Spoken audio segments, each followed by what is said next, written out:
It's almost our favorite time of year. That's right. The fair returns March 16th, celebrating 71 years of fun. Wow. Oh, and this year's theme is a world of fun, which means destination-influenced rides with international foods and shows. Okay, pero what are we going to eat this year? That's what everybody wants to know, That right? is the magic question. Okay, let's see. There's the Miami Cuban funnel cake sandwich, Wow. the Mexican street corn pizza, Yum. bacon pineapple burger, chili lime candy apple, and those are only some of them. There's over 130 food options. Bueno, hay que empezar la dieta ahora. You know, there's even new shows, tú sabes, to sit down and relax a bit. Right. There's a dueling piano show that takes audience requests and a survey says game show where your team competes for prizes. Okay, new food, new shows, the rides. That's a lot to do at the fair. Bueno, pero you know that the fair is a tradition. That's true. Pero no worries. Just download the Youth Fair mobile app to keep track of show schedules, deals, food, rides, y de todo. The only thing left is for us to figure out when we're going to go from March 16th through April 9th. You know, there's only one thing left to say at this point. Be there, the fair.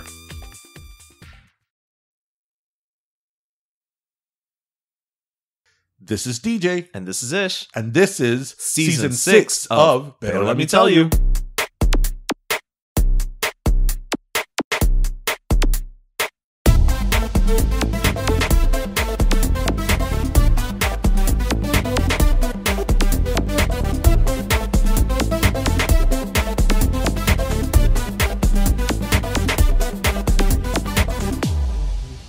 Wishing I could touch your face. No, but you can't be gone. But the truth remains your...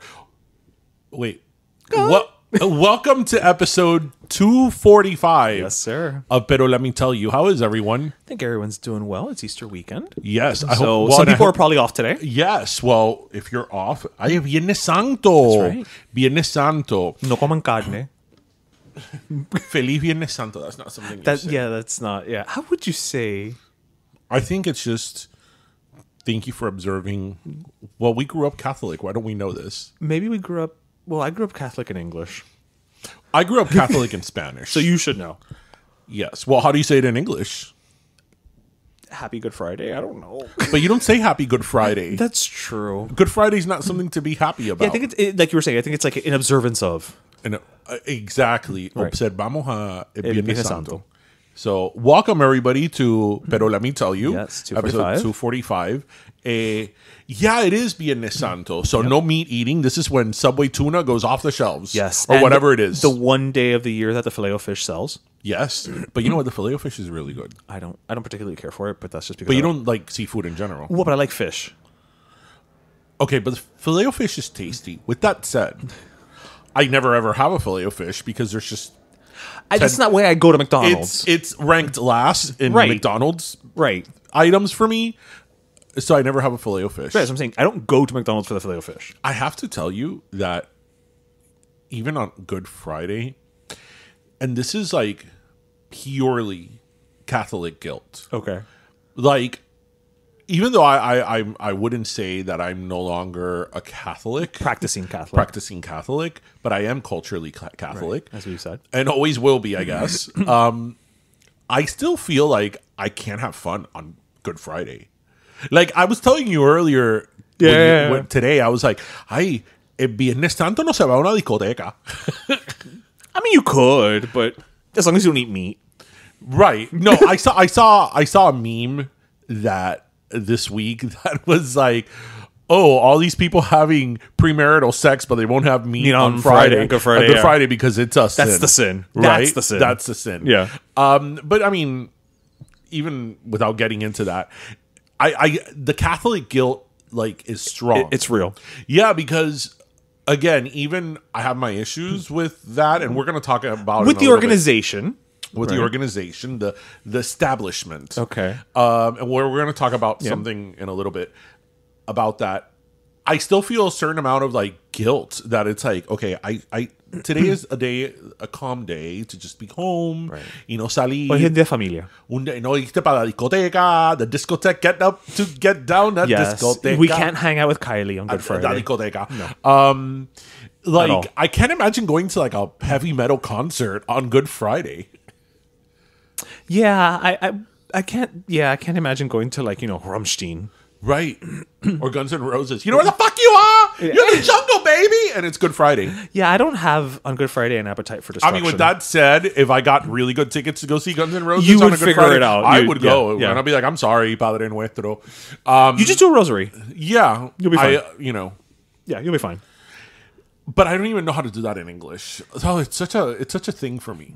Well, but you know how to do it. That's all that matters. It's funny because, okay, not funny, but I was out last week because my grandmother passed away, and they when they did the prayer, like actually before she passed away, the priest went to do the last sacraments and the last rites, and he did it in Spanish, and all of a sudden I couldn't remember it in Spanish or in English. You went blank. I just went blank, and I was like, I know there's Our Father. There's a Hail Mary over here. There's I was just like grasping at them all. Right. So it was like the one moment where my bilingualism did not help. Yeah. Maybe they would have said in like, I don't know, French. Oh, or Swahili. Oui. C'est la vérité. Yes. When I was of catechism age, catecismo, I had that phase. I was like, I don't want to speak Spanish. Mind you. Yeah. But you did your whole catecismo. I did in everything Spanish. in Spanish. Everything. That is why till this day I don't know how to pray in English. I don't know El Padre Nuestro. I don't know Hail Mary. Nothing. I don't know none of it in English. When I go to a mass in English, I'm like, what's happening? ¿Qué pasa? You're lost? I'm completely lost. That's not what I grew up going to. And that's not what I know. Like I could figure certain things out because it's like because it's a structure, right? Yes, right, structure. Right. I'm like, okay. Now we're gonna give peace. Okay. That was so confusing being a kid going to mass and be like, "Why? ¿Por qué todo el mundo se está besuqueando?" Well, but it's also because we're Cuban. So it's how did that work out in COVID? Oh, maybe they just like exchanged sanitizing liquid. Yeah. How did that work out with these Zoom masses? Ahora todo el mundo tírese un besito. Everybody was shush all of a sudden. I wonder all the people that I kissed and said hi to all the years that I went to mass and St. Agatha. It was probably the same people over and over to a degree, because mass tends to be the same congregants.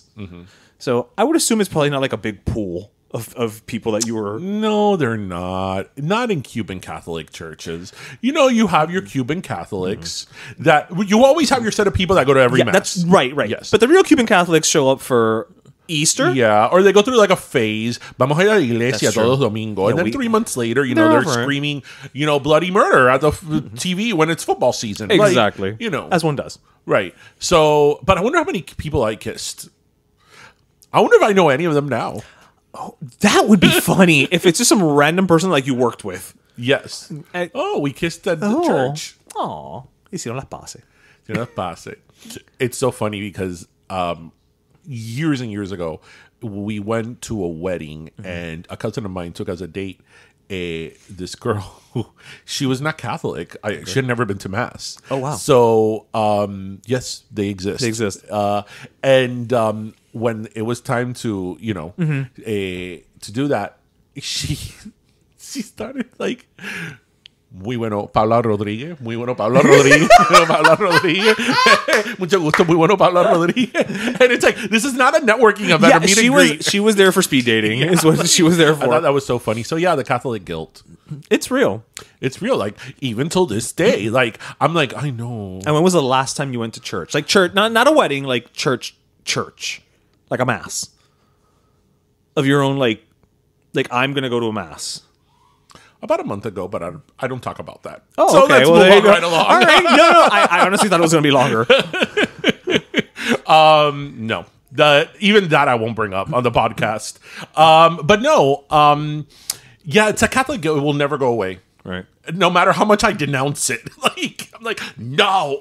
Well, but okay, and I guess this is as good a time as any to segue into, the other half of the other part of what we were going to talk about. I wanted to go lighter a little bit first. Well, I'm just saying, what's everybody's Easter plans? Oh, it's Vamos a comer chocolatico. Los huevitos. Los huevitos. Let me tell you something about Easter. I feel like you're about to drop some truth. The way you said that. I know there's Godiva. Right.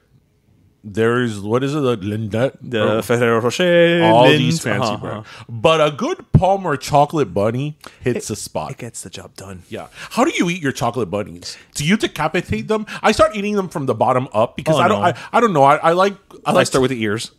You do. Gasasino. Listen, it's chocolate. Every man for himself. But isn't it good, the Palmer bunnies? Okay. For so many years, I got the Peter Rabbit one with a little story. Of course, yeah. Okay, do you like the hollow ones? Yes. Okay. With the little candy eyes? Yes. Okay, yeah. Yeah. Yes. When I get the solid ones, it's like, okay, yay, more chocolate. But at the same time, it's like, it's no, not I the like same. Yes, it's, yeah.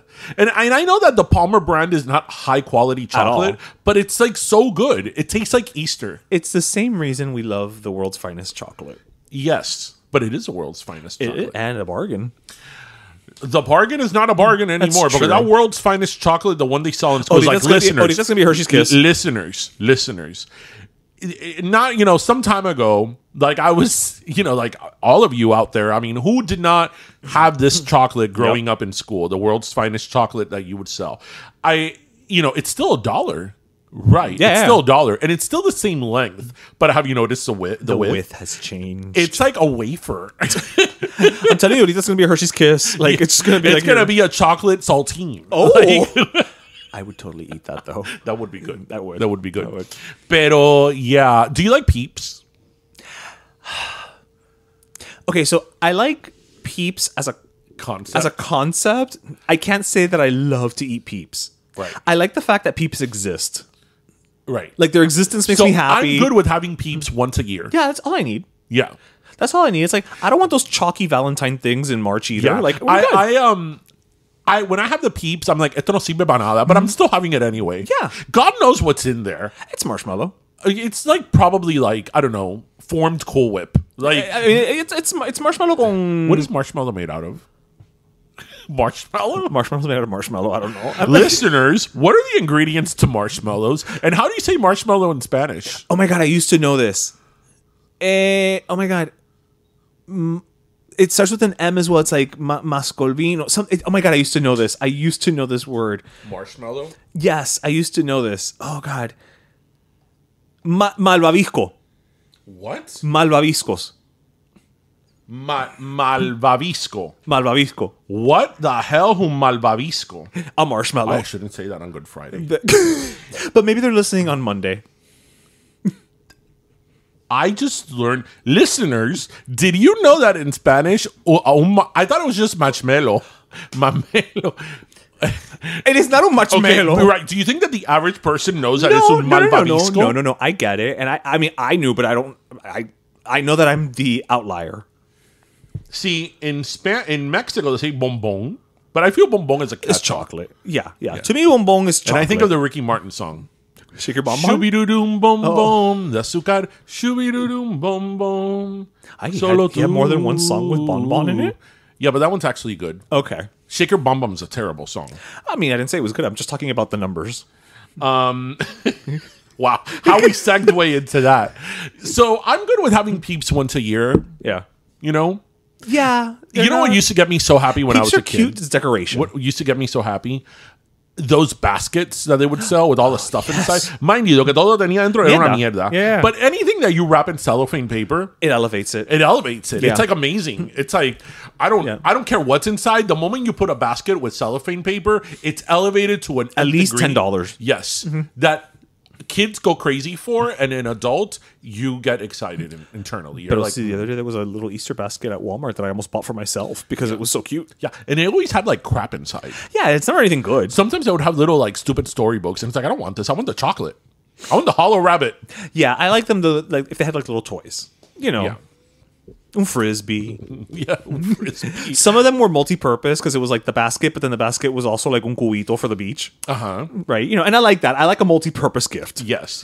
But the good thing is now that you go to Dollar Tree, oh my God, for like $10, you're good. For everything now is $1.25. Okay, so for $15. Yes. Okay. Okay, that 25 cents, it adds up. It does. You don't realize it. It does. Until the total. Because when you go there, when I go to the Dollar Tree, I feel compelled to buy more. Well, because first of all, you never go to the Dollar Tree to buy one thing. No. You're always there. Or if you go to buy something in specific, you end up buying more. Right. Because then you'll be like, ya que estoy aquí. You know what? I need paper towel. And so you start like resolviendo. But I really need this small bottle of Mitolin, of Fabuloso. Or look, they sell Ajax for $1. Oh, in Publix está $3.99. Or as you've seen at my house, they sell soap. Yeah. Liquid soap that's called soap, like you're on a sitcom. Yeah. You know that the other day I went into a Family Dollar. And I had never been to a Family Dollar before. It's not the same. It's not the same. No. And I actually found a location where Family Dollar was next to the Dollar Tree. Oh. And I had always heard that the Family Dollar was a bougie version of the Dollar Tree. But then I went in there and I'm like, but wait, nothing's $1. No, at all. So what's the point? No. Actually. So at CVS and use the coupons. Thank you. And get reward points. Yes. Yeah, and a long-ass receipt. It's like, yes, I will use my 20% off coupon. It's always 40 and I love it. Yeah. I love it. I'm here for it. Yeah. And I wind up going and buying shit I don't need because I'm like, I put a 40%. Yeah. I've told you, I've said this before, and I don't know, maybe our listeners have their favorites. So it's always like Walgreens and CVS, right? But as a brand, I like Walgreens more. Okay. Because it's old school. Like there's history. Yes, it's old school, and even the font of the Walgreens. It is an iconic like more. font. Yes, but I go to CVS more for the coupons, and also I think that just CVS happens to be on the right side of the street when I realize I need to go to one of these places, like because you know that the CVS and Walgreens are always across the street from each other. So depending on what side you of the street you're on and which way you're going, it's the one you're going to. That's true. And CVS always happens to be on the side that I'm going. That me es más fácil entrar y salir.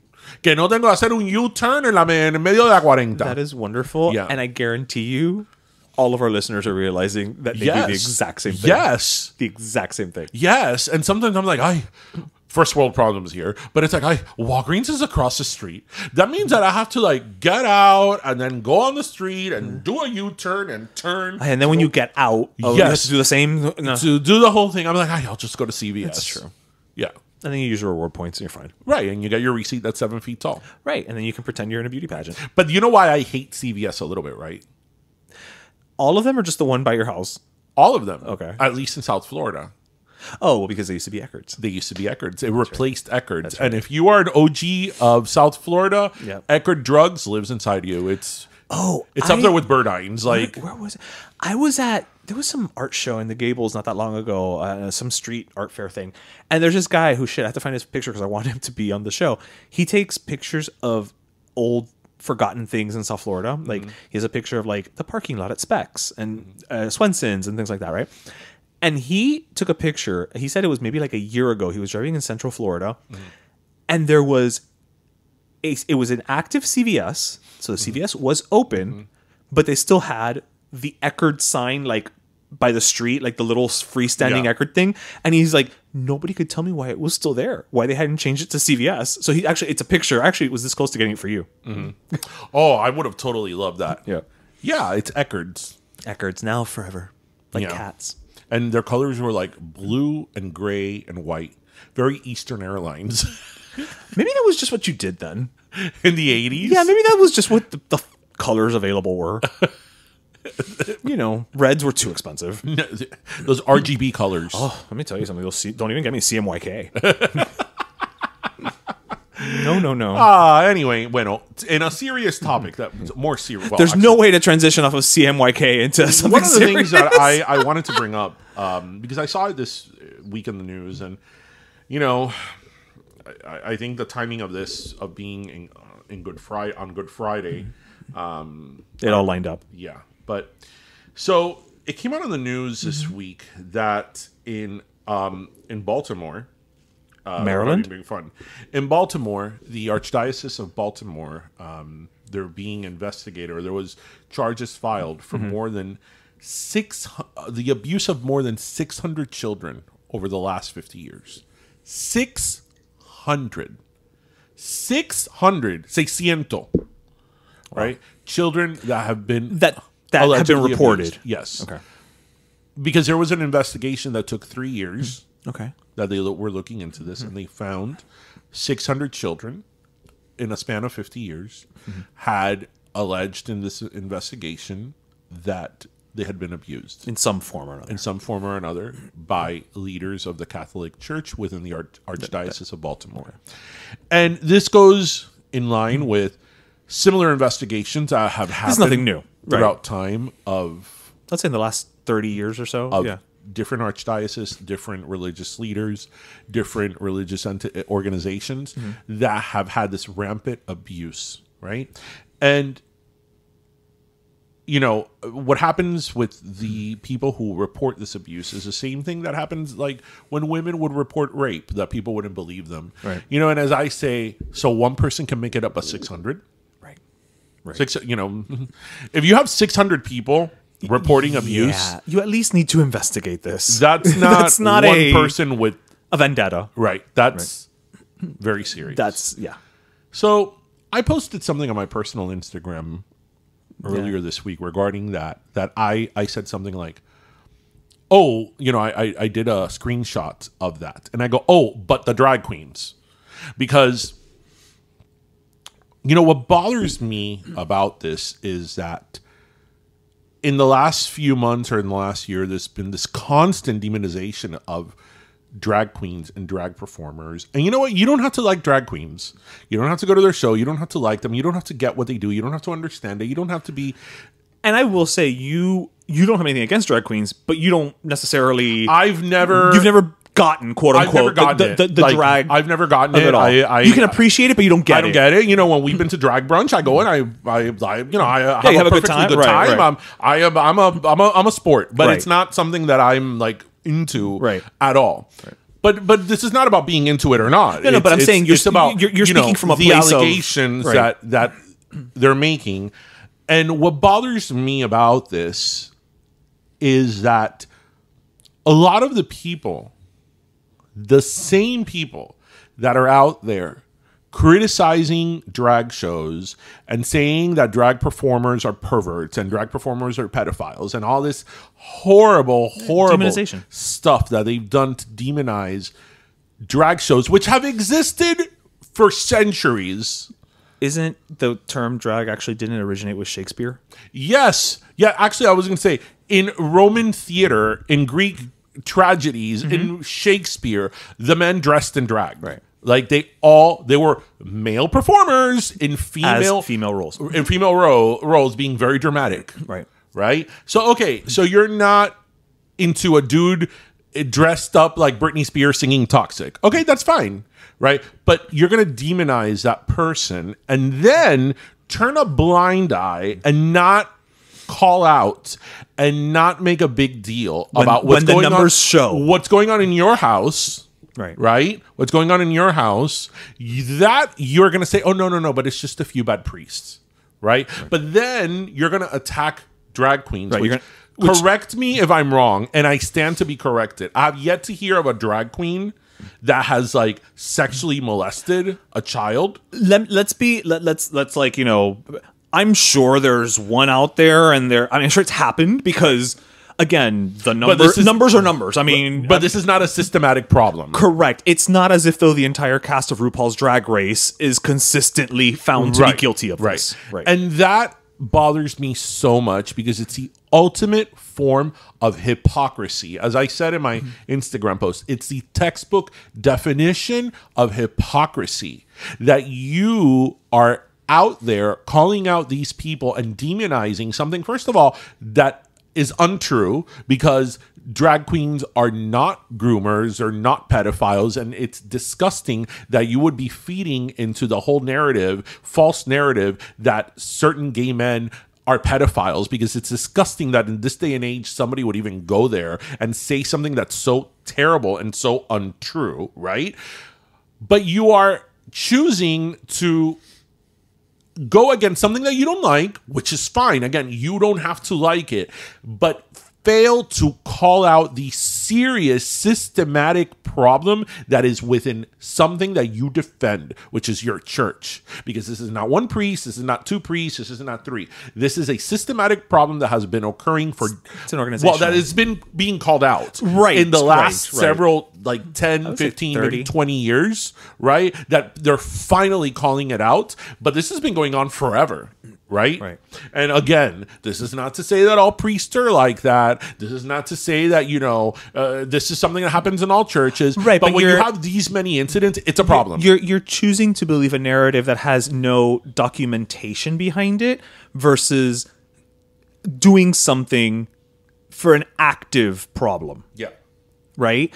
And again, when you've got someone, and again, like we said earlier, we're both raised, Catholic, so we're, Cuban Catholic, or whatever you want to call it.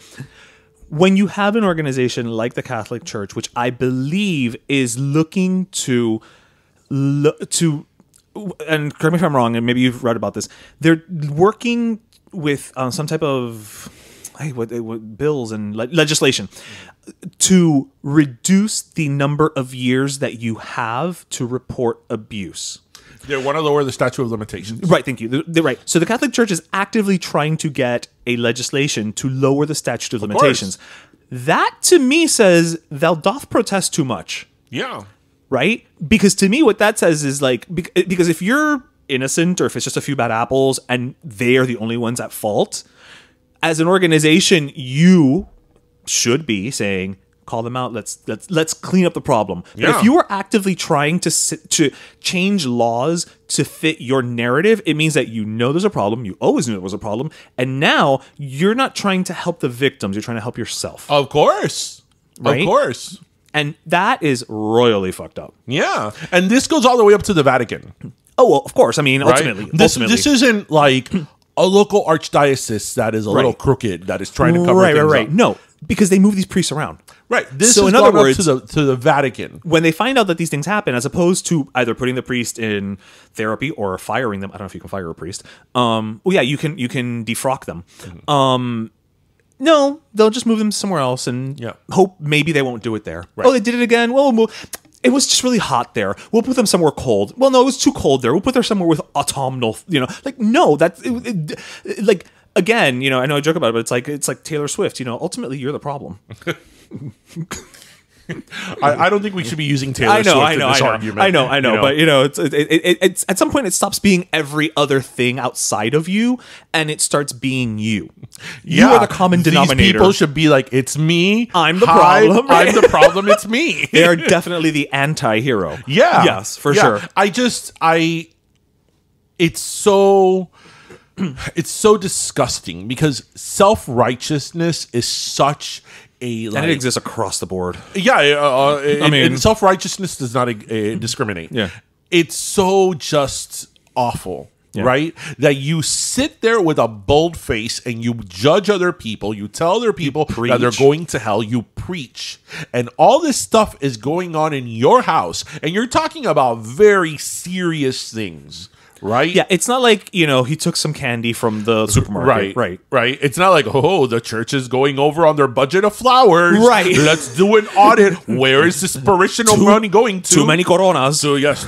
Too many flowers. Right. So-and-so church spent $50,000 in flowers. Right. You're talking about like very, very serious crimes. I mean, let's call it what it is. And you're not calling it out, and yet you are very big on being a social media warrior and going out there and telling everybody how drag queens are blah, blah, blah, blah, blah, blah, how blah, everyone blah. else is wrong. No, you know what I love? All these people that make these arguments against drag shows and children, that they point to, I don't know, maybe the one drag show that maybe had something that was a little inappropriate for a child. Right. Which happens. Right? Well, because again, and I want to be very clear, as someone who has gone to many a drag show, there's a very clear distinction between that, where it is a show that a child attends with a parent, than a drag queen story hour. Right. They are not showing up at the library to read 50 Shades of Grey. Like a drag show, a drag brunch, like our house. Okay, a drag brunch. Okay, here perfect, in Windsor. perfect. In Windsor. In Windsor? God, in Windsor. Wow. Winwood. In Whitfield. Wow. Winwood. I should not have corrected you. I want to see how long this went. Yeah, in Windsor. Winwood. I've been there several times too, and actually some of the times that I've been there's been children. Right. I never saw anything inappropriate there. Yeah, patently and my answer to people that say, because obviously there are some drag shows that would be inappropriate. They're more adult oriented. But you know what? there's adult-oriented movies. There's rated R movies. Right. There's adult-oriented there's music cabaret that shows. kids shouldn't listen there's to. Yeah. musicals that should get, there's always, in any form of entertainment, there is always parts of that entertainment, if you will, factions that are adult themed or not appropriate for children. Right. And drag is no less that. Right. Yes, there are drag performers and drag content that is not appropriate for children. And yeah, maybe you shouldn't take a kid to that. Right. Right. But then you can't make a generalization like that. Right. Right. Because you are saying something that is not true. Yeah. Right. And if I, as a parent, and here's like the what's so frustrating. So you can take, as a parent, you will take your child to a rated R movie where there is sex and violence. Yep. Left, right, and depending on the center. movie. I am taking my child to that because I want to. It's my parental right. Oh, right. But I can't take my child to go watch a guy perform, in a toxic dress. in a dress. Right. Yeah, like my favorite meme that I always see about the drag queens is like, well, but what do we tell the children? And it's always like, your children have active shooter practices at school. I'm sure they can handle you telling them it's a guy playing dress up in a dress. I'm pretty sure if they can handle, hey, somebody might come in today to blow your brains out, they can handle it's, a man in a dress. Yeah. And again, if you... you have the parental choice, right? Yeah, nobody's taking your kid to Drag Queen Story have Hour the if you don't want to. Parents should, it's all about parental choice, right? Until it's the one you don't want. Parental choice goes both ways. Right. So, since you're making it all about parental choice and your rights as a parent, don't be mad at me if I want to do something with my child that you don't want to do. Right. I mean, where does it end? There's some parents who might think riding a bike is too dangerous. Right? Because if you're one of these parents who sees danger behind every corner. So, speaking of something similar but different, I can't wait to see where this goes. do you know who Dylan Mulvaney is? Why does that sound familiar? So, Dylan Mulvaney is a trans actress. That's why it sounds familiar. Okay, yes. Bud Light? Yes. Okay. So, Dylan, to give people a little bit background. Yeah. So, Dylan Mulvaney is a trans actress. What I don't know if she was an actress before she transitioned. That I could not tell you. Right, but she's a trans actress, and I keep hearing the name in social media and all that. Yeah. And she's obviously an activist. So recently, Bud Light had a small campaign. I think it aired. It was for Trans Day of Visibility. And I think it was only on social media or whatever. And so this wasn't like this huge, campaign, Britney Spears, Pepsi, Beyonce, Pepsi, Yeah, this was literally like a post. Right. And all these people. So sorry, she is a TikTok personality, a Broadway actress, comedian, transgender rights activist, and commercial product spokeswoman. I'm sure that Wikipedia was just updated. So Kid Rock went on this whole tirade, the barometer of taste, and made this whole thing on how he was a boycotting Bud Light, right? Right. But we're the snowflakes. Boycotting Bud Light because of that. And then it went on a whole thing of all these like right-wing people posting TikTok videos of them like throwing away their Bud Light and blah, blah, blah, blah, blah. I would like to go on the record, because I hadn't gone on the record before, but this is something I've been saying for 20 to 23 years. I never liked Kid Rock, and you could say that. This is true. Even when Ba with the Ba, I think the closest you may have ever gotten to the realm of tolerance for Kid Rock is the song he has with Sheryl Crow. Not even. I'm saying that's the closest you may have ever gotten. Never liked Kid Rock. I never. I didn't like his songs. I didn't like his music. I just didn't like him. I've never cared for him, and he's turned out to be quite. And he proved you right. But anyway, so again, this goes to something similar. That okay, you're not into the trans thing. That's your opinion. That's your right not to be into it. But now you are going to go after a company making its own decisions and exercising in the free market how it wants to. How dare you exercise capitalism? Because you don't agree with, and especially something that is marketed to adults. True, because we're not even talking about because M&Ms, right? Because it's not the whole thing of like the children, the children, trans children, right? It's not even something that is marketed to not even remotely, right? At all. This is for people 21 and over, right? This is an adult beverage, 21 and over, right? But you have a problem with it. You don't have to go up that tree if you don't want to, right? But now you are upset. So this is not about the children, right? So now you are calling for a boycott of a major company because you don't agree with the spokesperson. I mean, that's nothing new, to be honest. I mean, in all fairness, but this is like a spokesperson, like for one day. This isn't true. It's not like they've signed her for 6 years, right? Or it's not like, well, what was it, Budweiser, Bud Light. We are the official beverage of the trans community, right, correct, yeah. Which, if they want to, so be it. But it's not the case, right? So again, it's one of these things that it's like the same people that are always, because I should have the right to have my gun, and I should have the right of free will, and the government should, big government shouldn't tell you what to do, and I should have the right to tell the teachers in my school what they could teach the children, and I should have the right to this. But when it comes down to something as simple as a corporation making a decision of their values, for one day, you lose your shit. I look at it from the approach of like, how insecure must you be that your entire identity is wrapped up in a value brand beer? I don't know. Because I honestly could tell you tomorrow, I don't know, whatever brand, does something I disagree with. Actually, you know what? I'll use Chick-fil-A as the example. I just don't go to Chick-fil-A, right? I disagree with what they do. I don't go out of my way to post pictures of me, like, throwing away waffle fries and, or every time I walk by a Chick-fil-A, like, fuck you, Chick-fil-A. Look at me. I'm taking a stand. No, I don't have to make un show of my personal stance. No tiene que hacer show. Hello, they had show. Hello, they had show. Exactly. Like, it's this bullshit social media posturing across the fucking board. Let's be this goes both ways. Of this thing, and it's like, no, we must all demonstrate. And look, I'm all for a demonstration. I'm all for a protest. Great, but it's like, I really don't give a flying fuck what beer you do or do not drink. Because you're a cowboy, Kid Rock. No, you're not. No, I'm talking across. I really don't give a flying fuck who. Like, honestly, at the end of the day, and here's the thing: if you are about capitalism and you are about free market. Rule number one, and I say this as somebody who owns two small businesses.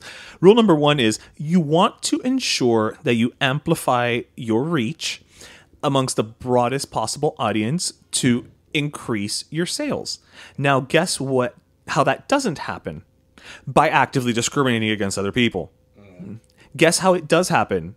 By supporting minorities, by supporting, previously considered, fringe communities and things like that. So, you know what? That is just good business, because I'm not saying Bud Light does or does not believe in these practices. I have to assume that they do, because if not, they wouldn't have done it, right? They could have very easily just not done anything and kept going. So they obviously feel that this is something that they needed to stand behind. But at the end of the day, it is just good business to demonstrate that they are a product for everyone. Mm-hmm.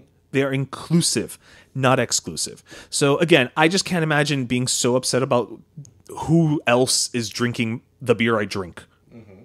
Like, who gets that upset about that? Right. It's just really frustrating because again, I don't even say it as an ideological argument. I'm not going to sit here and say you need to believe this and you need to believe that and this is right.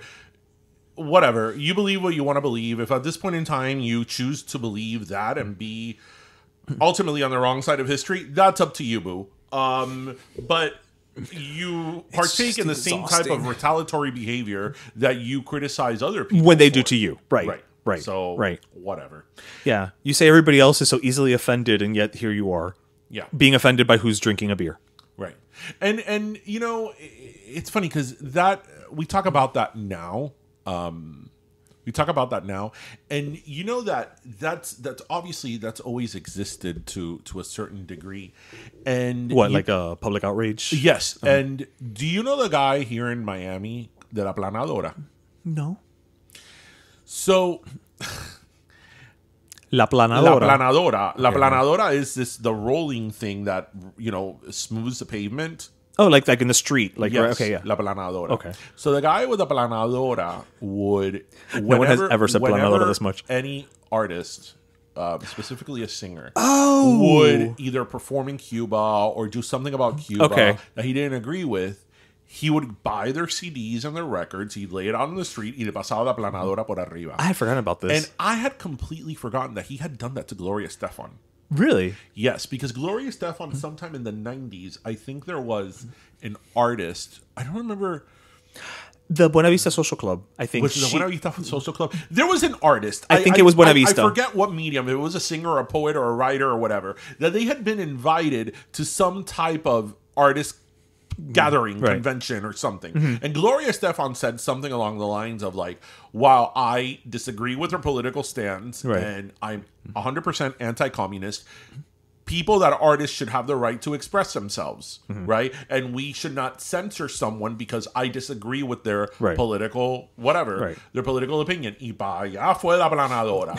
The guy, and he smashed Gloria Estefan's CDs. And I love that this is a gentleman who just had a steamroller. Right. He just happened to own a steamroller. Do you remember cuando le hicieron eso a Verónica Castro? Yes. Well, wait, why did they do it to me? I remember Verónica why. Castro in her show La Movida. Yes. Remember La Movida? She did an episode in Cuba.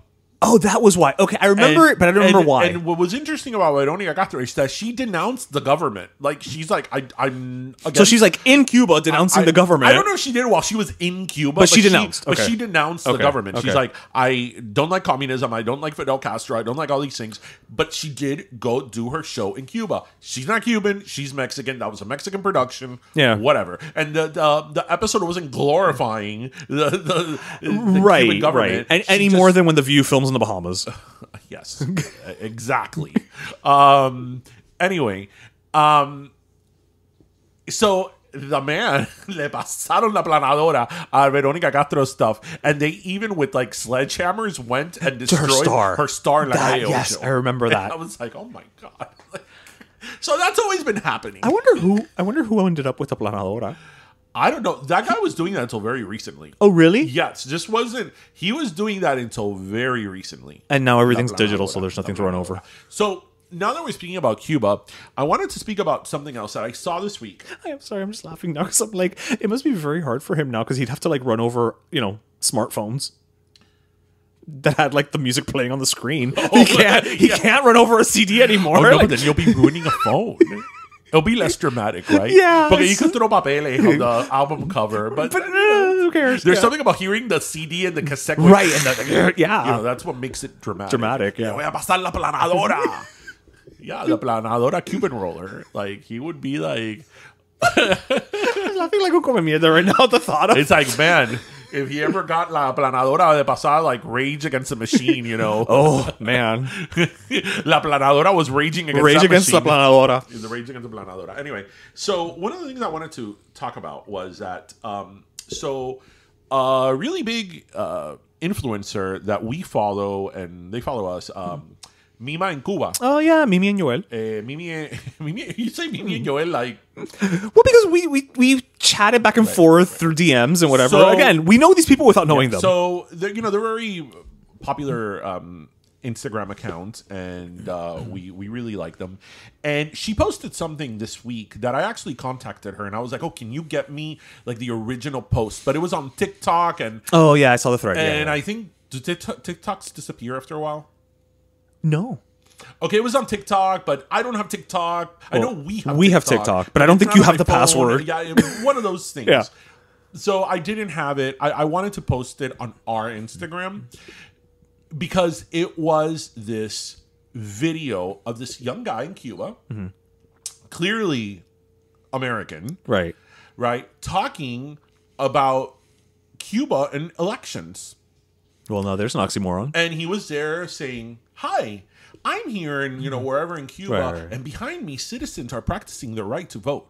In the United States, they tell us that Cuba is an authoritarian government, and there aren't free and fair elections. But in fact, you could vote for your neighbors to be representatives, and you could vote for people of your community, because we are led to believe that there are no free and fair elections in Cuba. And I was Right. like, oh my God, stop! There's so much wrong with there's so much wrong with this 4-minute I was clip. like, oh my God! Like, give me a root canal. Like, but before we school this gentleman, and the thing is that I wanted to see the account, because I wanted to see. I'll look it up now after we're done. The comments and no, not the comments, the views, and just all of the everything. Where it came from, who was the source, like what news source? Do you know what the name of the user is? No. Okay. We're gonna have to check with it. Okay. But anyway, this was really worrisome for many reasons, because the problem with this, and listeners, we're gonna see if we can find the video so we could post it on our Instagram, so you guys can see what we're talking about. But again, it was this young guy, very like upbeat, video, saying like, oh, behind me. Yeah, he's like in his 20s, very youthful. Yeah. And this is very worrisome because this was done on TikTok. So we know that TikTok is especially accessible to The youth. young people, and they're very impressionable. And this is a way of normalizing. I think I found the account. You did? Okay. This is a way of normalizing what's going on in Cuba, what has happened in Cuba, and erasing the trauma and the dictatorship that has happened in Cuba. And let me just remind people, for the people who need to be reminded, are there elections in Cuba? Sure. Yes. Sure. There are elections in Cuba. Define free and fair, though. Right. Well, not even define free and fair, right? Cuba has only one party. Right. It's a one-party system. The only people that you could vote for, and the only people that are elected and run for office, are people from the communist government. Right. These are the only choices that you have, because any type of candidate or any other person that runs that go against the ideals and the agenda of the communist country are seen as traitors. Yeah, and you're not allowed to voice your opinion. Right. I mean, like, you are seen as a dissident. Right. Right? You don't have freedom of speech. You don't have freedom to protest. I can't find the video. You can't speak against the government. There is no freedom of press. I feel that these are things that we have to constantly remind people. There's no freedom of press. Right. You want to talk about the drum that we keep having to beat? Yes. There's, this is it. Even things like Google and things like that is similar to China. They don't have freedom to look at whatever they want. Right. Right. It's all monitored. It's an authoritative state. Right. So when you say that, not only is that misinformation, and it's truly, I mean, it's wrong. It's a lie, but you are erasing the trauma of a people for the last 60-some years. You're basically just saying they're all lying. Right, that they're all lying. Right. And that you are the one that you're indoctrinating a new generation that maybe does not know about this, because they're I don't think that any Cuban descendants would fall for that. True. But you are speaking to young people, that especially young people that right now are very active socially and politically, which they should be. That's a good thing. Right? You're saying something that is a lie. Even if it's a lie of omission. Right. It is a lie. That is a lie. That's not a lie of omission. That is a lie. Well, no, it's a lie of omission in the sense that they're saying like, oh, no, look, you can vote for whoever you want. Well, yes, you can vote for whoever you want, so long as. So one of the reasons why I want to find that video and repost it on our Instagram is because I want to call to arms. I want our followers to go to that TikTok and tell them that that is not true. That's bullshit. That is not true, in a very peaceful way and respectful way, because that's how we keep it here on Pero, let me tell you. But it's like, and this is similar to the fights that other people, whether it's racial, whether it's gender, whatever it is, that why people have to continue to fight. Because I just don't understand. I don't understand how we have to give this explanation so many times. Like, I don't get it. It's just, I don't get it. Out of 240 some odd episodes, we've probably said it 180. Yes.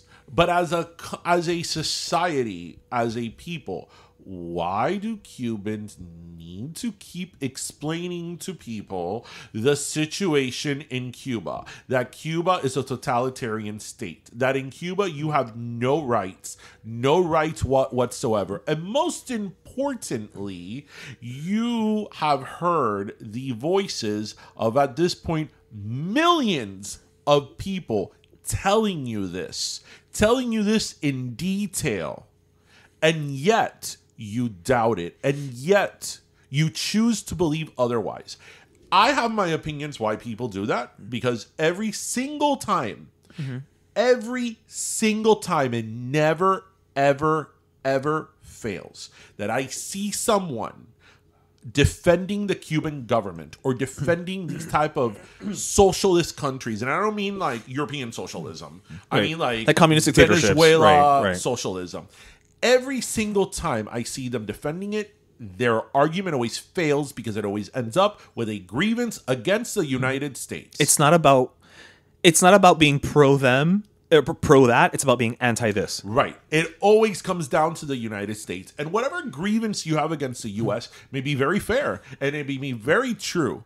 But you don't need to lift up a communist, totalitarian, murderous state to try to prove your point to whatever it is that you're trying to prove against the U.S. Trust me, if your argument is good enough against capitalism, against whatever that you would disagree with the U.S., you don't need to show another country as an example. Right. You don't need to say, oh, this is bad, but look at this one, right? It never fails. It never fails. The argument always ends up with, well, but look at what capitalism is doing to the United States. And look at all these greedy companies, what they do. And look at the history of Two things can be true. Look at the history of our country getting involved in all these wars and getting involved with all these things. And look at racism and all that may be true. All that may be true. That's why your grievances against the U.S. may be very valid and very true, right? But you don't get to then erase our reality and erase what we've gone through, what our parents went through, what our grandparents went through to meet your narrative. And that's what always happens. And then conversely get pissed when somebody tries to do it in this country. Right. No, but to another group. But then that's why, last year or 2 years ago when I did that video about July 11th in Cuba, that our video went viral, right? And that I was like, you need to listen to people's lived experience. It's just infuriating that we need to say this over and over and over again. And you have millions of people at this point telling you what their lived experiences, telling you, hey, I lived in Cuba. I was born and raised there. This is what happens. This is what goes on. Right? And people are like, no. But, or I love the people. But I can sum it up in 3 words. What's everybody's favorite, I'm going to shut you down argument, or whatever? Do your research.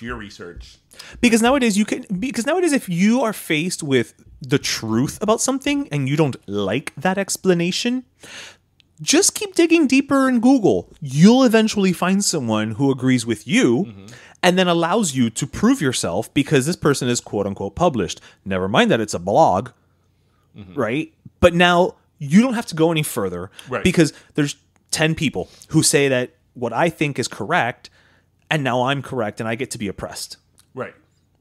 Right. And what's really frustrating is that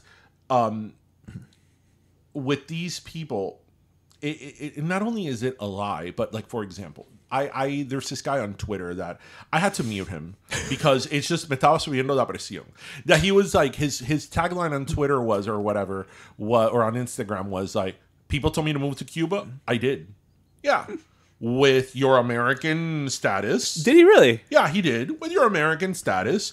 Come back to me when you are at the status of a Cuban. With the lesser rights, right? Right, with lesser rights, with no dollars, with no income, or that you are getting paid what other Cubans get there paid. And if things get too rough, you can always go to the American Embassy. You can always go to the American Embassy. And you are allowed to places that Cubans are not. Right. Because let's not forget, those beautiful hotels that you see in Varadero and you see the average Cuban, unless they work there, they cannot go in. They cannot go in. It's not even that they don't have the money to spend. Right. They cannot go in. Yep. So please don't come with your bullshit that you are living in Cuba and, oh, look at how kind the people are in the architecture and the this and the that and listen, and all this everybody stuff. likes to turn a blind eye to the underage sex tourism that happens in Cuba as well. And that too. But don't come to me and tell me, oh, because, you know, the oppression and this and that. As I say, whatever your opinion about the embargo is, and I'm not a fan of the embargo. Well, because the embargo hasn't worked. Right? I mean, whatever your still opinion there. about the embargo is, don't come and tell me that the embargo caused Cuba to be a one-party system where the same person was in power for over 60 years. Don't come and tell me that it's the embargo that causes people to be arrested when they talk against the government. Don't come and tell me it's the embargo when you tell me that Cuba is a police state. Don't come and tell me it's the embargo when the internet is blocked. The internet is blocked and there's no freedom of press. There's one newspaper and the only media in Cuba is state-run media. Right? So none of those things are caused by the embargo. So please, please, please keep your whatever opinions are. Right? Do not go ahead and make a case also based on the trauma of other people. Also, the embargo is just with the U.S. because Europe, there's no embargo with Europe. There's this freaking girl, another one on Instagram, that she loves to talk about Cuba because she went to Cuba like 2 or 3 times. Mind you, she lives in Europe. Okay. Right? And she went to Cuba like 2 or 3 times. And you have to hear la cosa que esa mujer dice. Oh, no, you know, when I was in Cuba, there was a lot of food, fresh, organic food everywhere. And I'm like, yeah, bueno sí, como turista. La gallina que tienen en el campo, right, you know, pone huevo, yeah. Que tiene que tener clandestina porque they can't find out that you have poultry or a pig. Ahí no hay factoría de... Yeah, I mean, technically, that is organic, you know? So if you want to go down that route... It's organic in the same way that if I have chickens here in Westchester, it's organic eggs. Right. Yeah, you know, technically their health care, you know, is open, but yes, no tienen ni una sábana para que tú te tapes en el hospital. But you know, but everybody can read, Darren. But everybody can read. But everybody can read. They just can't read what they want. Right. Oh, semantics. Oh, I can't. Semantics. I can't. There's so many people I can't with this week, but it's Good Friday. So you're gonna go have your filet of fish, and you're gonna bajarte la presión un poco. I love to. I mean, listen. We're Pero Primos here. Yes. I love the tuna sub from Subway. I don't care. I don't care that it's not tuna. I don't know what it is. No, they've said it's not tuna. No, I know. But this is not us being shitty. This is it some other fish that's not tuna? Is tuna adjacent? What is tuna adjacent? Tilapia? No. Tilapia is freshwater. Oh. But I guess you can make tilapia doesn't taste like anything. So I guess you can make it taste like tuna. I could probably make tilapia taste like lasagna. Probably. Oh, you know, tilapia lasagna? How gross. Well, I mean, you can have like a fish lasagna. Why on earth would you have a fish lasagna? Well, because maybe you can't eat red meat porque el doctor dice que tienes el colesterol por las nubes. Have a turkey lasagna. Maybe you don't like turkey. You know, Cubans don't like turkey. They don't. Have a chicken lasagna. Ground chicken. Okay, fair enough. Listen, I'd rather have like an impossible ground beef lasagna. Actually, wouldn't be too bad. Not bad, yeah. Than a fish lasagna. Oh, maybe like un poquito de salmón. You know. No, salmon has such a like. I like salmon, but it has such a it's a distinct taste to go with pasta and mozzarella. I mean, I would eat the hell out of it. I'm not gonna lie. Like it's so frustrating. People are like, "Oh, my favorite cheese is mozzarella," unless it's a burrata. Like mozzarella, the one that's store bought, like polio and whatever. Eso no tiene sabor a nada. No, eso tiene sabor a queso. Like in the grand scheme of like, you know, cheese, like the way that IKEA desserts taste like dessert. Yeah, but they don't taste like anything. Right, they taste like the idea of dessert. Yeah, if barely. Right, you know, barely. Right. Que te iba a decir? Yeah, it's like it doesn't taste like anything. But when the thing about mozzarella, especially when you're making something, I'm here. But let me tell you, we were talking about transgender people, the Catholic Church, communism. Now we're talking about mozzarella. Cheese. The good thing about mozzarella, you cannot say we're not diverse, especially when you mix it with other cheeses like a Colby or a cheddar. You know, the shredded one. Claro. Is that it melts good. Yes. It melts well. It enhances the melt. The But if melty. you're like, oh, I love mozzarella. That's why I tell you, unless it's like a good burrata, because burrata mozzarella is like heaven. But that's different. Yeah. That's burrata. That's not mozzarella. Yeah. Or like the fresh mozzarella. Ay, qué rico, mira. Fresh mozzarella with a nice fresh tomato and fresh basil with olive oil, with cracked pepper and salt. It's more than the sum of its parts. Pero primos, you can totally have that today on Good Friday. Yes. That's a meal. Yes. You know what you can't have on Good Friday is bing bang pollo. But we're not having a pop-up this Friday. We're doing it on Saturday. So we're good. So we are good. Yes, you can come in and all the meat you didn't eat on Friday, you can eat on Saturday. Yeah. Just gorge yourself on our chicken. Oh my God. Ahora que dijiste But you can have our tater tots. That's true. They're vegetarian. Yeah. I don't know if they're vegan. Well, they're not vegan because they're cooked in the same oil. Yes. Yes. So they're vegetarian. Right. Yeah. So no, when you were talking about the cheese, it totally reminded me of something that happened to me today at work. So I was in the cafeteria, and there were these. They were actually in the office. Yeah, I actually had to go to the office today. Imagínate tú. And so there was the lady behind the counter in the cafeteria. Ella no hablaba ni una papa de inglés. Ella entendía hello, how are you, thank you, goodbye. Like, I mean, eso era por decir mucho. So there's these two ladies, and one of them, she's like, yeah, I'm going to have a toast and whatever. Da la casualidad que they already had like a breakfast sandwich made. Y la señora was like, oh, di esto, this. And she's like, no, toast and just toast or whatever. And the other girl was like, pan with mantequilla. At least you say mantequilla. No, she's like, pan with mantequilla. Y la señora, sí, okay, right. So the two ladies walk away. Y yo vigilando todo esto. La señora still went to get... O sea, the woman told her, pan con mantequilla. Y la mujer still went and got the sandwich. And she was going to heat up the sandwich. And then the other lady was like, no. Pan, tostada, mantequilla. And she's like, mantequilla. And I'm like, okay, listen. Were you there? I was there. And at no point did you like... I didn't intervene. graciously intervene? I didn't intervene because I was good. If I saw her putting it like in la plancha, I would have intervened. But I was Los like, platos están rotos. right? But I was like, you know what? I'm going to sit back and I'm going to see where this goes. But what I loved is that, oye, hasta diciéndotelo en español, tú no lo entendiste. Because pan is pan. And mantequilla, there's no English word of mantequilla. No. So clearly, ella lo que no estaba prestando atención. breakfast time. And it was breakfast. Exactly. It's not like it was, la merienda. Yes. So I was like, yeah, I can't wait to share this story. That was at the cafeteria? That was in the cafeteria at the office. Wow. Yes. That's amazing. What I loved is that this lady apparently has no knowledge of English. Well, And then they told her, right, and then they told her in Spanish, y todavía no entendía. Will she understand Coke? I was just like, but they said it in Spanish. Why didn't you understand? And it's not like they whispered it. They didn't be like, no, pan con mantequilla. She was like, no, pan, mantequilla. I'm like, okay, that's pretty loud. That's pretty obvious. That's awesome. Those are those little Miami things that, doesn't really happen anywhere else. No, that isn't. Well, first of all, up north or wherever that would be, they would never ask for pan con mantequilla. Right. Because that would be toast with butter, but toast with butter, you're not It's not pan con mantequilla. Toast and butter is not pan con mantequilla, olvídate tú. No, toast and butter is a pan de molde with butter. Right. Right. But una tostada is not. Which is funny because in English we don't say mold bread. Yeah. You know what happens to me with tostada? So I like your tostada, of course. You know I never, ever, ever, ever order that? Well, no, because you can do that at home. Well, okay, I'm sorry. I don't have a loaf of Cuban bread. Oh, no, I thought you meant, sorry, I thought you meant like toast. No, like tostada. Tostada. Cuban tostada. Right. Oh, okay, sorry. I thought you meant like toast. No, like I never, ever order that. And yet I like it. Really? You never order it? No, because I always go for something else.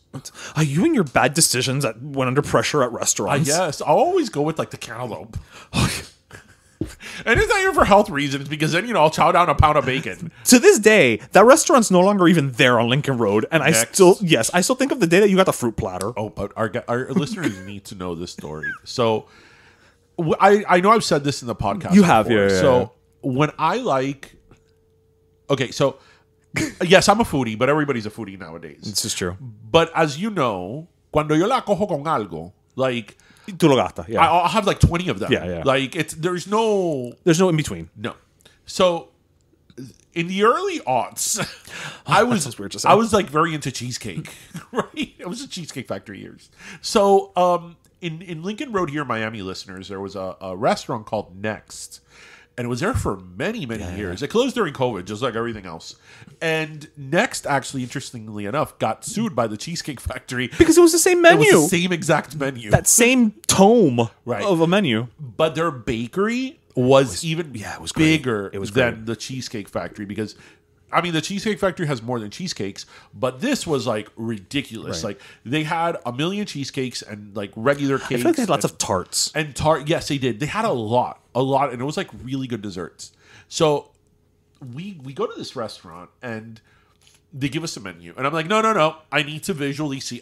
This is visual. I need to go see them. Right. So I go inside because you could go inside the bakery and see La vitrina. the desserts. And there were so many things that I wanted. These delicious cheesecakes, these like really rich buttercream cakes, these like cream puffs, like eclairs, like tarts, as you said. I was so overwhelmed that I was like, I don't know what to do. I want them all. Like, what do I do? What do I do? Like, I was almost like crying. I'm like, I don't know what to do. Because dessert is my favorite. If you know me, you know that. Yeah. Dessert is my favorite thing. Like, you could pass whatever steak, you could, whatever. Yeah. Dessert is like, I will like. You look forward get to it, weak in the knees over a piece of dessert. And I was so overwhelmed about all the choices there, and I wanted so many of them, that I ended up ordering a cup of fruit. I'm still upset about that. And that was like 15 years ago. And like everybody was like, they're having their really decadent desserts, and they bring me a cup of fruit, and it wasn't like fruit with cream. He's not lying when he says cup of fruit. It was a cup of fruit. It had like a very light demi glaze Yeah, on it. yeah. But it was like it was. But fruit. at the end of the day, it was fruit. It didn't even have like whipped cream. Yeah, it wasn't trying. It was fruit, and I'm like, I don't know why I did this. I'm still upset that you ordered that. Filet con maca was like 15, 20 years ago, and I still remember it. Yeah. And it makes me mad. Yeah. Like, I would travel back in time to that day to prevent you from having That's the fruit. like one time around that time actually, I went to Austria and I was in Vienna, and there was a bakery there that looked like a scene. It looked like a dream scene of a movie. Ooh. Because you walked in. It's funny because when I think about it now, my parents went and I have video of it, but when I think about it, I think about it a little fuzzy. You know, Like was I really there? Like a dream sequence Right, in a movie or in a show, in a sitcom. Because like you walked in and they had like a milkshake bar, and then they had Was like Khalees there? like a cake, like all these like decadent cakes on stands. Oh, and it was Austria, so you know they were just like And then they had like rich. Yes, and then they had like donuts, and then they had like all these other like desserts, like different tiramisus, and like The fat kid inside of me is so happy right now. and like the stuffed croissants with like that rich cream. I went in there and I was with my mom, and my mom is like has a sweet tooth like me, and I was like, I don't know what to do. I'm gonna leave. Like, I'm gonna leave because I can't. This is gonna end well. This is Sophie's choice. Like, I can't. Like, I become a little lightheaded. I'm like, I don't know what to do. Like, I can't pick. I love it. Sophie's choice. Because I always want to go towards the cheesecake. Okay. Right? But then I'm like, oh, but this decadent chocolate cake is really. See, that's where I always go towards decadent chocolate cake. But here's always the thing. gonna lean towards But you that. like chocolate on chocolate, right? Yes. I mean, I like chocolate in all forms. Right. Yeah. I have a mixed relationship Except white chocolate. I with can take or leave chocolate. You have a mixed relationship with chocolate? Not a mixed relationship. A love-hate? I love it. Not. Yeah, it's a little there because sometimes I don't want chocolate, and sometimes I'm like, ugh, this is too much chocolate, and like I don't care for like a chocolate cake with chocolate frosting and chocolate fudge. Okay. It's too much. Okay. However, you give me a moist chocolate cake with a delicious, fluffy vanilla buttercream, And you're happy.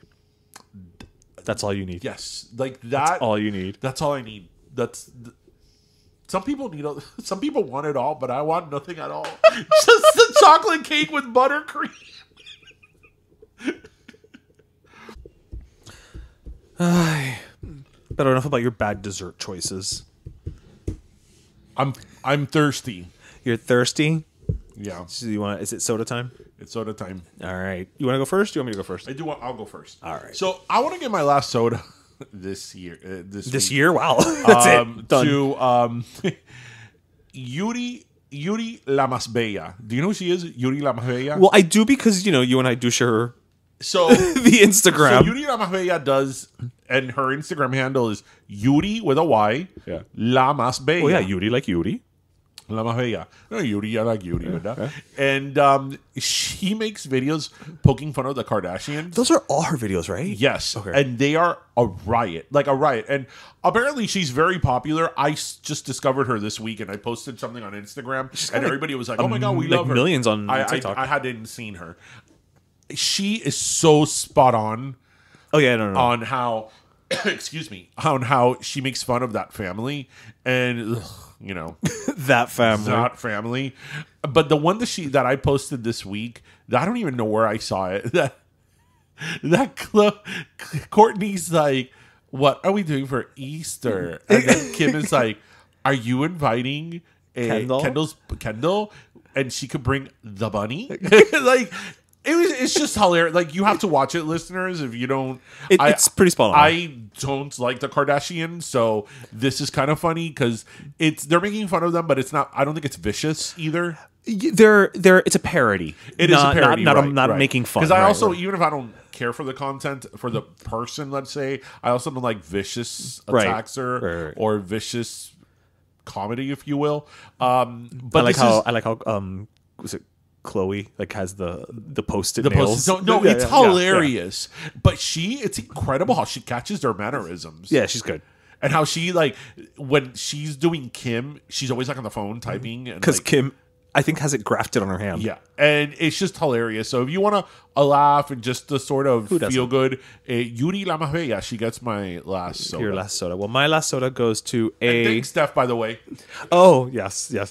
So my last soda goes to a series, only 8 episodes on Hulu called Up Here, and it's a musical series over the course of 8 episodes. Each episode I think has maybe 3 songs in it. It's super cute. It's breezy. I watched it all in one night.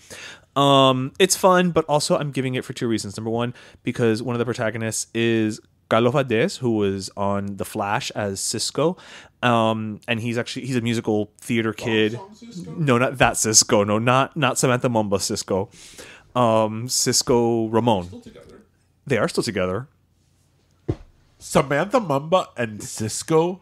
Yeah, are still Samantha together. Mumba Don't wanna love you if you don't. And Cisco Thong Song. Yeah, they have kids together. Wow. Yeah. Okay. but yes. Back to Up Here. So it's a fun little show. It's 2 people who meet and they fall in love, but each one of them is constantly being talked to by the voices in their head. And for Carlos, which is his character's name is Miguel Jimenez, one of his voices is played by former guest and friend of the podcast, Andrea Burns, who's a Miami girl. She's been on Broadway. She did In the Heights, original cast. So it's just a fun little musical. It can be each episode's a half an hour, so it's easily digestible. And honestly, it's nice to just see something that's fizzy and frothy and fun. And I did not plan on that alliteration, but here we are. So Up Here on Hulu. Well, frothy as in a last soda. That's true. So that's a good one. Yep. So, bueno, everybody, we hope you listen, laughed, and learned. And remember to grab your croqueta, your pastelito, and your cafecito. And thank you for joining us this week. And have a great Easter, everybody. Have a great Easter weekend. Feliz Pascua. A comer mucho chocolate, huevito. Oh, Cadbury eggs. I don't like Cadbury eggs. What? I don't like chocolate with cream in it. What is wrong with you? I don't. It's a thing. I don't like chocolate with cream in it. You know how I have my Cadbury eggs though? I freeze them. You freeze them. That might help me. Yeah, because I don't like them. Asito that's gooey. The best way of having the Entenmann's deviled donuts. Freeze them. Really? Yes. Put them in the freezer, not overnight or anything, but put them in the freezer for an hour, because the chocolate becomes really cold. Like a hard shell. Yeah, or just leave them out of my house. This is true. I'll just put them in the counter. Yeah, put them in the counter. Put 'em in the counter. And in an hour Fine. they'll be frozen. They'll be frozen. Oh my god, it was so funny how so listeners, if you were with us last week, you know that Betty Pastelitos co-hosted with us. Thank you, Betty. You were Betty. awesome. It was great having you. We hope to have you again soon. And Betty was like in your seat. Oh my god, estaba titiriteando. With the throw. She was like. Oh my god, she was up in here like Nicole Kidman at the Kodak Theater. Yeah, she was like, you know, the cartoon characters was like, yes. And I'm like, I'm sorry, Betty, it's always like this. Yes, there's two temperatures here, Arctic or not. But yeah, listeners, yeah. Sí, el otro día se congeló his AC. Yes. The damn thing had to fall. Yes. It's always a crisp 58. Anyway, have a great weekend, everybody. Cuídense. Bye. Pero Let Me Tell You is co-hosted by Darian Borges and Ismaeliano, produced by Ismaeliano, and our theme, Pero Let Me Tell You Freestyle, is composed by Michael Angelo Lamleplex, the official gay guy. And don't forget to subscribe and leave us a review on iTunes.